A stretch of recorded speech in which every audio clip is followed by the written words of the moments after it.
Hey everybody, it's me, Steve Schnee, the CD Junkie. On this episode of CD Junkie, I'm going to be talking about the studio catalog by Warren Zevon.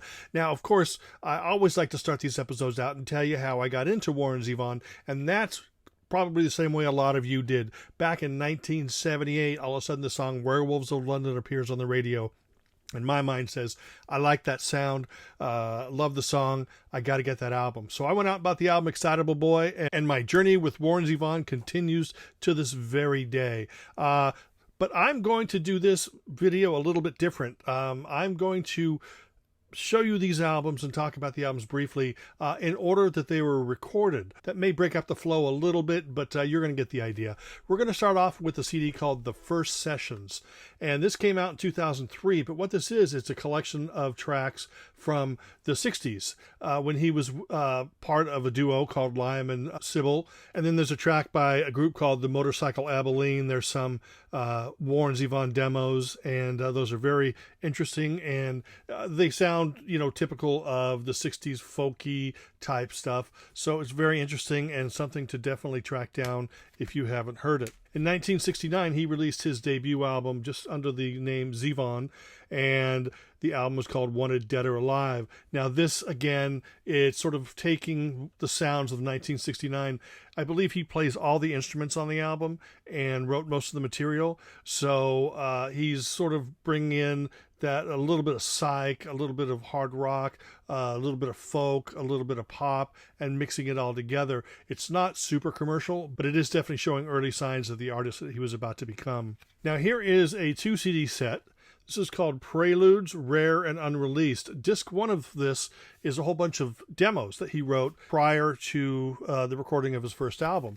So you're going to see some tracks that ended up on his first album, as well as tracks that ended up on Excitable Boy, and then there's songs here that contain little bits and pieces of songs that would later come, like Empty Hearted Town. Actually, it sounds like it became Empty Handed Heart, which is one of my favorite Warren songs. Disc 2 is a radio broadcast from the year 2000 where he talks about his career and plays some songs, but that is called Preludes, Rare and Unreleased. But the first album that really brought him into prominence in the music industry was 1976's Warren Zevon. Fantastic friggin' album. Now, I didn't hear this until after Excitable Boy, but I actually might like this more than Excitable Boy, or they're on equal ground, because this is really stunning. Extremely original songwriter and vocalist, and he's got a great band on this album. Now, this here is the deluxe edition. But the band on this album, I mean, it includes Jackson Browne and Lindsey Buckingham and Phil Everly and Glenn Frey and Don Henley and Bobby Keys and David Lindley and Stevie Nicks. And, of course, a guy who's almost on every one of these albums is a gentleman by the name of Jorge Calderon. And he's a bassist and great harmony vocalist. This also has, Bonnie Raitt, Waddy Wachtel, J.D. Souther. It's a fantastic album. It's so wonderful. If you have only heard Excitable Boy, then this is definitely up that alley, and it's just really fantastic. And of course, let's talk about Excitable Boy. It came out in 1978, and of course, this is the album with Werewolves of London. You know, but imagine my 14, 15-year-old mind hearing something like Roland the Headless Thompson Gunner and the song Excitable Boy, and yeah, I was blown away. It's just a brilliant album. It's almost perfect. Now, this is the version that has some bonus tracks on it. This album also includes some of the people that I mentioned before, but it's also got like Danny Korchmar, Carter Bonoff. It's got John McVie and Mick Fleetwood, both from Fleetwood Mac, of course. Linda Ronstadt's on it. A really fantastic album. Definitely one to check out. Now, of course, Fame. It just eats you, it just swallows you whole, and usually once you hit a certain commercial peak, there's the pressure. And I think that Bad Luck Strink at Dancing School, which came out in 1980, is a very, very good album, but I think that probably the pressure of trying to follow up Excitable Boy was a little bit too much. Now, this does have some of my favorite Warren Zevon songs, though, like Empty Handed Heart. It's got Wild Age and Gorilla, You're a Desperado. It's got some fantastic songs. Not as great as the previous two albums, but definitely something to check out. And of course, the players on this album include all the great people I've talked about, plus Rick Marotta and Ben Keith and Leland Sklar. Now, I usually don't talk about live albums, and I usually don't buy live albums. But back in 1980, I hadn't stopped buying live albums. So I do love the album Stand in the Fire. Now, the title track is a great song that doesn't appear anywhere else. There's also another song on this as well. And this is a great energetic live album, and there are some previously unreleased bonus tracks on that version. In 1982, out came The Envoy. Even though this didn't do as well, I actually thought maybe this was better than, as a whole album, than Bad Luck Streak and Dancing School, although it was starting to bring in some of the synths and stuff that maybe he had avoided before. Now, it took another 5 years, but then out comes Sentimental Hygiene. Now, in this album, he's sort of moving away from the old sound and embracing more of a late 80s rock sound. But some of the album features Bill Berry, Peter Buck, and Mike Mills from REM.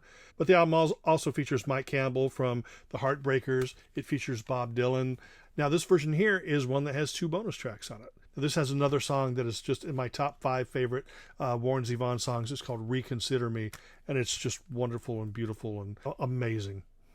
So if you haven't heard that album, definitely check it out. Now, this next album didn't come out until 1990, but it was recorded around the same time as Sentimental Hygiene, and it wasn't even released under the Warren Zevon name. It is Hindu Love Gods, and what this is, it is Bill Berry, Peter Buck, and Mike Mills from REM with Warren Zevon on vocals and guitar. So it is 4 guys drunk in a studio playing a whole bunch of blues songs, but of course the most popular song on here is their version of Raspberry Beret, the Prince song. Now this, it's fun, it's unessential in my opinion, except for Raspberry Beret, which is fantastic. I'm not knocking the album, it's just not one that I go back to all the time. His next album was Transverse City, came out in 1989. On this one, he's adding more keyboards like synths and stuff, but not like the synth pop keyboards. He's adding, it's sounding more closer to arena rock. It's a mixture of classic Warren Zevon with a little bit of arena rock, and the drum sound and stuff is very kind of overproduced or whatever. But it's got some great songs. Run Straight Down is great, and Splendid Isolation's great. There's not really a bad Warren Zevon album. The next album, called Mr. Bad Example, came out in 1991.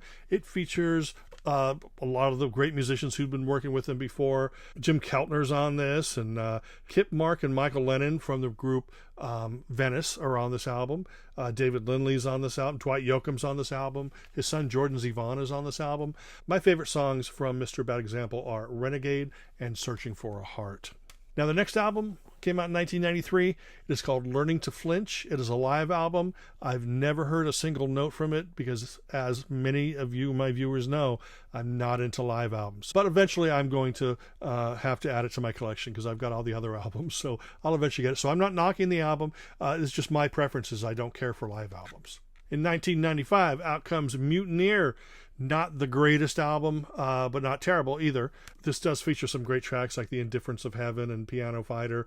Again, it's more of that sort of 80s, 90s rock that the label was probably saying, hey, why don't you turn up the echo on those drums and make them sound bigger than the everybody else.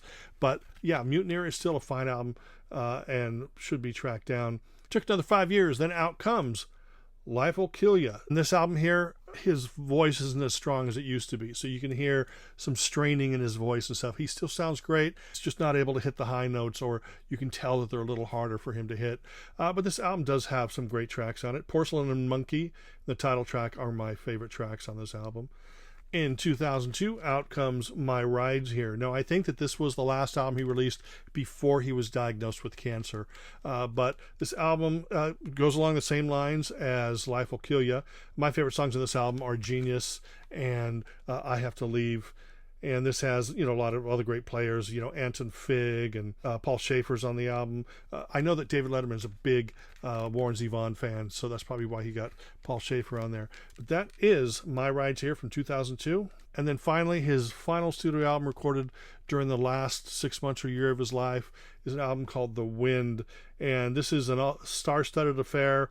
Ry Cooder and Billy Bob Thornton and Bruce Springsteen. I'm not mentioning some of the people that have been on previous albums because that's just going to make this video longer. John Waite's on the album. Tommy Shaw's on the album. T-Bone Burnett, Emmylou Harris, Joe Walsh. My favorite 2 songs on this album are the ones that are probably the most personal, which are Knocking on Heaven's Door and Keep Me in Your Heart. And that is it with the Warren Zevon studio albums. I do have one more to show you. There are several compilations out on the market. My favorite is I'll Sleep When I'm Dead, which is a 2 CD compilation that Rhino put out.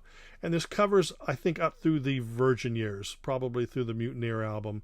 Check out a single greatest hits collection, either on LP or CD. Get some Warren Zevon into your collection and keep them in your heart. Wonderful, wonderful artists that we lost too soon. Anyway, that's it for me. Remember to like, comment, share, subscribe, to ring that bell for future notifications. And until the next time, remember me. I'm Steve Schnee, the CD Junkie.